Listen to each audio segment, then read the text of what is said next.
ایک سوال یہ پیدا ہو رہا ہے کہ جو چیزیں کربلا میں جا کر کے امام نے جو دنیا بھر کو پیغام پہنچایا، جبکہ کربلا میں میدان ہے، صحرا ہے، خاندان نہیں، رشتہ دار نہیں، لوگ نہیں، پڑوس نہیں، مدینے میں خاندان، رشتہ دار، پڑوسی، دوست، دشمن سب ہیں، تو وہاں زیادہ مضبوط امام دکھائی دے رہے ہیں مدینے میں بنسبت کربلا کے، تو کیوں آپ نے کربلا کو چنا؟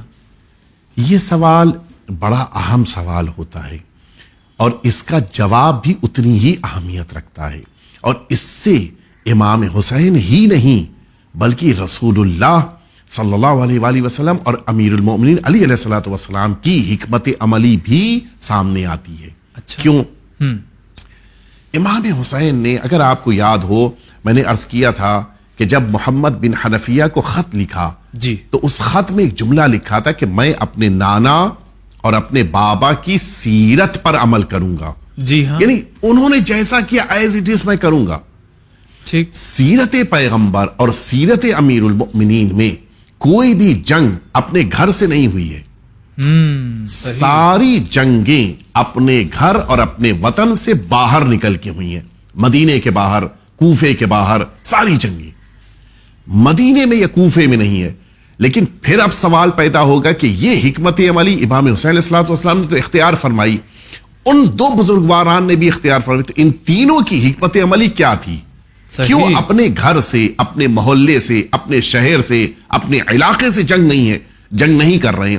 جبکہ بڑا آسان ہوتا ہے، زیادہ افراد ملتے ہیں، زیادہ طریقہ کار لوگوں کو پتا ہوتا ہے۔ مثلا بقیہ لوگ جو جنگ کر رہے ہیں ان کو پتا ہے کہ کہاں سے، کس دروازے سے دشمن اندر آ سکتا ہے، کہاں سے نہیں آ سکتا، ساری باریکیاں بقیہ کو بھی پتا ہوتی ہیں۔ وہی ہم نے بتایا اپنے ناظرین سے کہ ان سب کچھ معلوم ہوگا۔ بالکل۔ تو اگر مدینے میں جنگ ہوتی تو بظاہر جو دنیاوی نظریہ ہے کہ جیتنے کے زیادہ موقع مل جاتے، صحیح۔ لیکن امام حسین رسول اللہ اور امیر المومنین ان تینوں کی سیرت ایک ہے۔ کیوں ہے؟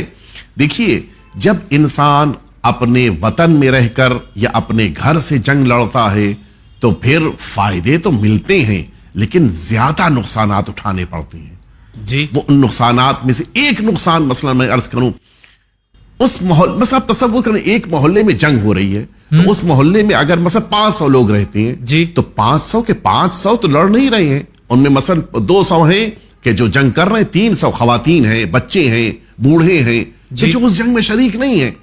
لیکن جب جنگ ہوگی تو خواتین پہ بھی حملہ ہوگا، ان بوڑھوں کو بھی قتل کر دیا جائے گا، ان بچوں کو بھی مارا جائے گا۔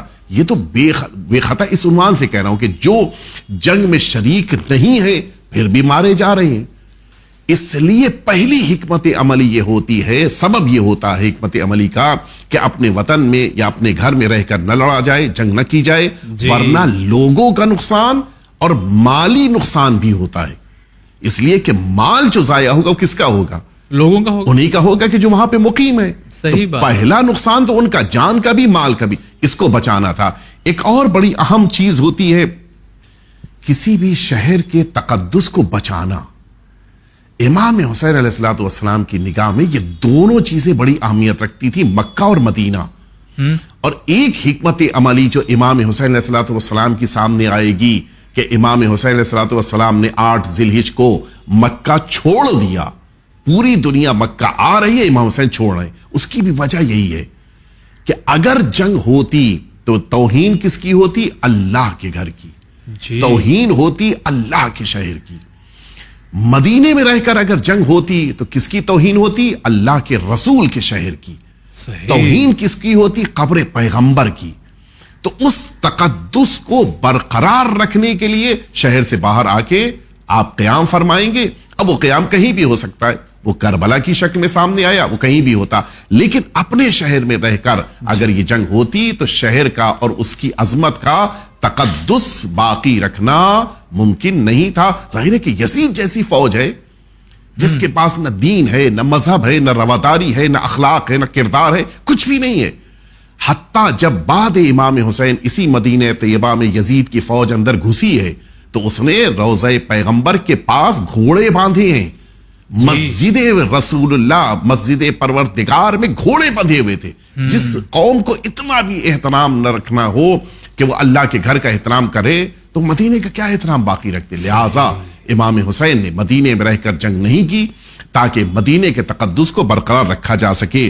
اور ایک اور چیز ہے کہ جو امام حسین کے قیام میں مدینہ طیبہ میں رہتے ہوئے اگر جنگ ہوتی، بس میں اپنی بات کو مکمل کروں اس جملے کے ذریعے سے کہ اگر امام حسین علیہ الصلوۃ والسلام مدینہ طیبہ میں رہتے ہوئے جی جنگ کرتے تو ایک اور عنوان ہوتا. وہ عنوان یہ ہوتا کہ شہید ہو جانے والے افراد میں وہ بھی ہوتے کہ جن کو کچھ پتہ ہی نہیں تھا، جن کو کچھ خبر ہی نہیں ہے. مثلا کوئی کسی سے ملنے کے لیے آیا تھا، جنگ ہو گئی، قتل ہو گیا، تو وہ بھی شہید ہو رہا ہے.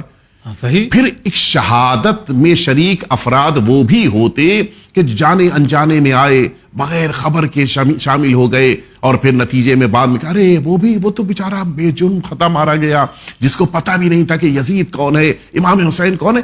اس طرح کی باتیں بھی سامنے آ سکتی تھیں. لہذا ہم کچھ چنندہ افراد کو لے کر شہر کے باہر آئے.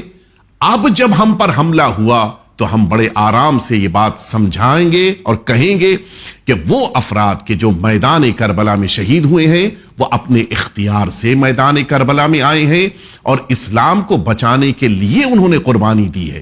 وہ کسی اور مقصد کے لیے نہیں، کسی اور فائدے کے لیے نہیں، صرف امام وقت کی نصرت کرنے، اسلام کو بچانے اور اللہ کے دین کو پھیلانے کے لیے میدان کربلا میں درجہ شہادت پر فائز ہوئے ہیں.